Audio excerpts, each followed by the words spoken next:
We often hear about verdicts in which we disagree. Someone will be charged with a crime, they'll get acquitted, and then we're left stunned. There's always one important thing you need to know when this happens. We don't know all of the details. We don't know what the jurors heard. We don't know what evidence was presented. Keeping that in mind, I am still flabbergasted at this story. New York man, 35, who is charged for offering Twitter users $500 to kill ICE agents, is acquitted by federal jury because his tweet is protected speech under the First Amendment. Whoa! I'm not even that much of a free speech absolutist. And the other thing here is, check this out. Ziobrowski also shared tweets alluding to the killing of John McCain and injuring law enforcement and praising the death of law enforcement. How this guy got acquitted is beyond me. You can't incite violence. So this is a guy who on Twitter said he was trying to raise money for people to go out and hurt and the lives of federal law enforcement officers. Wow. I gotta say, our federal government must be weakening dramatically if this is allowed. Let me read the story for you guys. A man who tweeted that he would pay $500 to anyone who would kill a federal immigration officer was acquitted by a jury on Friday in a case that questioned whether social media threats were protected by free speech. Apparently they are. What? Brandon Ziobrowski, 35 of New York City, was cleared by a federal jury of using interstate and foreign commerce to transmit a threat after a week of testimony at the U.S. District Court in Boston. If convicted, he faced up to 5 years in jail and a potential $250,000 fine. Ziobrowski said he was relieved the ordeal was over after the verdict was presented in court. It seems like the right verdict. It's been a horrible year. I'm glad it's over, he said, as he walked out of the court with his family and lawyer. Derigi Dermissi, Ziobrowski's lawyer, said the case should never have gone this far. He said the government turned a tweet that was made in jest, a hyperbolic political statement, into a federal case. Last year, Ziobrowski took to Twitter to air out his frustrations with the U.S. Immigration and Customs Enforcement Agency and other law enforcement by verbally targeting officers on his account. Now here's the thing. This dude didn't just say, I will pay for X. He said, let's do this, everyone. He tweeted that he was broke. I'm not going to quote it. He said he was broke and he will scrounge and literally give $500 to anyone who kills an ICE agent. He then told people to message him, seriously, who else can pledge, get in on this? He was calling for them to make it work. I get it.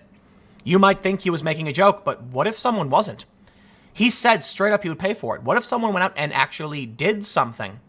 I don't understand how this is illegal, how he's getting away with this.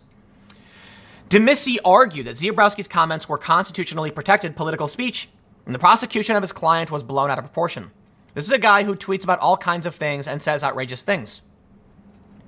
Assistant U.S. Attorney Stephanie Siegman pushed back at Ziobrowski's defense, saying that the tweet constituted a true threat not protected by the First Amendment. She said, the defendant's words were clear and unambiguous. It put the lives of law enforcement at risk. This is not protected speech. This is a solicitation to commit murder. I have no idea. I'm sitting here. I agree. How in anyone's right mind could that be? You know what? You guys tell me in the comments. You guys tell me. Siegman also asserted that Ziobrowski's tweets were not in any way sarcastic or joking, as Demissi claimed to jurors. I don't think it matters if he was joking or not. Look, I'm a pretty free speech kind of guy, right? But he said he would pay. He said he would pay, joking or not, right? Have you ever seen that kids, what is it, the whitest kids you know thing? Where they said the joke was that I can't say, go do X, right? That I understand as a joke. That I understand is protected. This is a guy saying, hey, I'll give you money if you go do this. When Ziobrowski shared his disparaging tweet last year, Siegman reminded jurors that the names of ICE agents had publicly been released and Homeland Security officials judged the man's statements as a credible threat. Judge Denise Casper told jurors the main question they faced was if Ziobrowski intended to communicate a viable threat against officials or if the threat could at least be interpreted that way by others. Here we go. I'm going to tell you something right now. If you go on Twitter and take what he said and say it yourself and add the context is this story, it's clear you're not really trying to communicate a threat but make a point. In which case, this just opened the door for quite literally anyone to solicit violent acts and say, I was making a point about this guy getting off. I was making a point about this guy getting acquitted. It wasn't actually intended to communicate a threat. And it is justified by the story itself, the precedent being set. You can say it.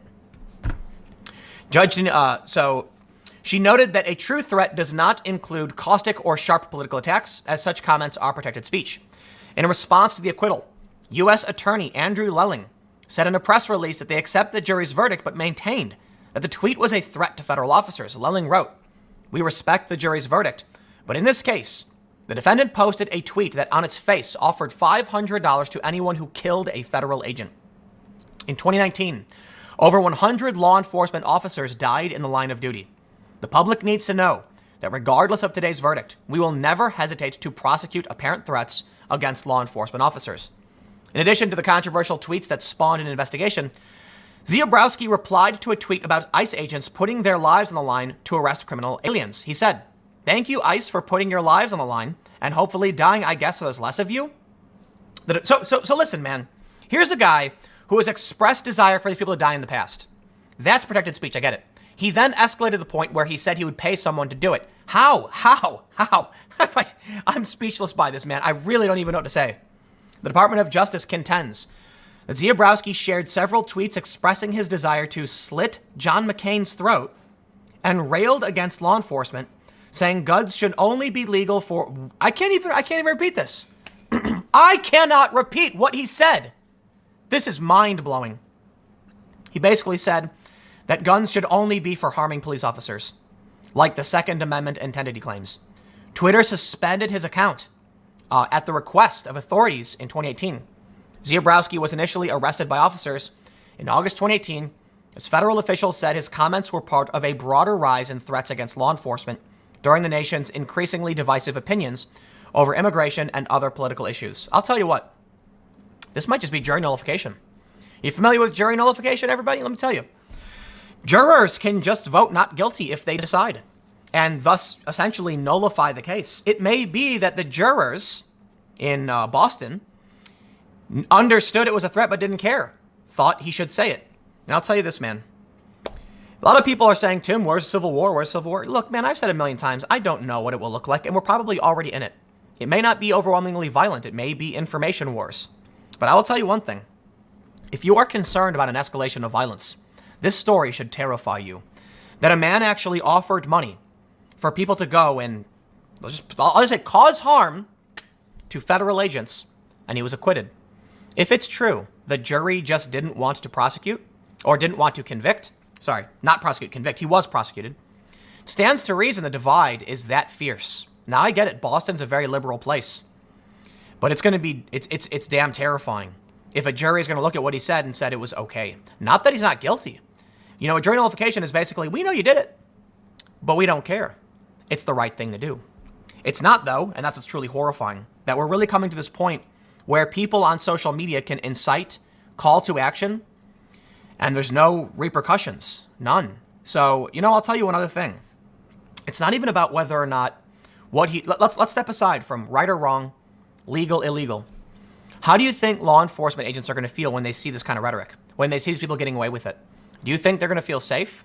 Or do you think when they're approaching protesters, they're going to act 10 times harder? I'll tell you what, man. When you see people like this saying these things, and you have these law enforcement agents out in the field, and a bunch of protesters show up, do you think they're going to say, everything's cool, the guy was joking? Or do you think they're going to say to themselves, these people are serious, man. These people have done it, they're serious, and it's only a matter of time before they really do hurt someone. This is going to cause massive apprehension between law enforcement and regular old civilians walking on the street. It's going to result in more cops who are scared and worried that these people are calling for this behavior. It's going to make things tenser, and that leads to a more dangerous future. You know why? I'm not going to blame, a cop if he reacts to someone like this by punching him in the face or knocking him down when they get in his face. Let me put that better. Let's say someone like this, screaming these things, gets in the face of a cop who then knocks him out and arrests him. The cop is rightfully now seeing the escalation in political tensions, seeing that the people are justifying this behavior and genuinely fearing for his safety, their safety, man or woman. In which case, when they say to the court, I feared for my safety, here's why. And they're going to show the tweets. And is a jury at that point going to say, you know what? I can understand why the cop feared for his life. These people have been calling for their deaths and getting away with it. That will result in more protests thinking they're getting away with it, and it's going to cause a massive escalation in these tensions.